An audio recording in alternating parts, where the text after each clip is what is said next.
জুলাই গণঅভ্যুত্থানে আইনি ভিত্তির জন্য নভেম্বর মাসের মধ্যে গণভোটের আয়োজন অবশ্যই করতে হবে। যে প্রেক্ষাপটে অন্তর্বর্তী সরকার গঠিত হয়েছে, যে প্রেক্ষাপটে ইউনূস সাহেব দীর্ঘদিন জেলে ছিলেন, জেলে থাকার কথা, কিন্তু হয়েছেন অন্তর্বর্তী সরকারের প্রধান, সেই প্রেক্ষাপটটা হচ্ছে জুলাই গণঅভ্যুত্থান।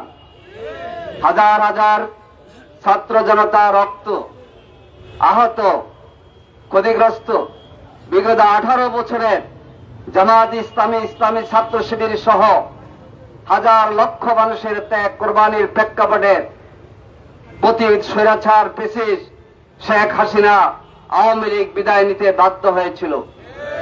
তার এই প্রেক্ষাপটে রচিত হয়েছে অন্তর্বর্তীকালীন সরকার। আমরা ফেব্রুয়ারি মাসে জাতীয় নির্বাচন চাই, কোনো কথা নাই। যে জাতীয় নির্বাচনের জন্য জনগণ আকাঙ্ক্ষা ব্যক্ত করেছে, 2014, 2018, 24-এ ভোট দিতে পারে নাই, সে জাতীয় নির্বাচন হবে ইনশাআল্লাহ। কিন্তু সেই জাতীয় নির্বাচনের যে আইনি ভিত্তি ছাত্র জনতা রচনা করেছিল, জুলাই গণঅভ্যুত্থান, সেই গণঅভ্যুত্থানে আইনি ভিত্তির জন্য অবশ্যই জাতীয় নির্বাচনের আগে নভেম্বরের মধ্যে গণভোট দিতে হবে। আজকে নির্বাচন কমিশনের কাছে 3টি মৌলিক দাবি আমাদের।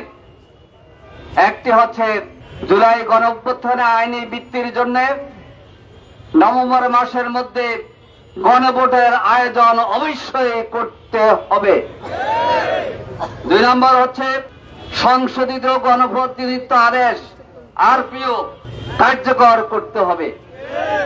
আর তৃতীয় হচ্ছে সব দলের জন্য লেভেল প্লেইং ফিল্ড তৈরি করতে হবে। আপনারা লক্ষ্য করেছেন, গত 17 অক্টোবর বাংলাদেশের জাতীয় সংসদের দক্ষিণ প্লাজায় 24টি ফরে একটি সহ 25টি দল জুলাই জাতীয় সনদের মধ্যে আমরা স্বাক্ষর করেছিলাম। অন্তর্বর্তী সরকার জুলাই জাতীয় সনদের আদেশ জারি করে গণভোটের আয়োজন করার জন্য এগিয়ে যাচ্ছেন। আর একটি মহল এখন গণভোট কখন হবে না হবে নানা কথাবার্তা বলছেন। এইটাকে দেশের জনগণ হতে দেবে না ইনশাআল্লাহ। দেশের জনগণ, ছাত্র জনতা, বিভিন্ন শ্রেণী পেশার মানুষ জুলাই জাতীয় সনদের আইনের ভিত্তির জন্য নভেম্বর মাসের মধ্যে গণভোট চায়।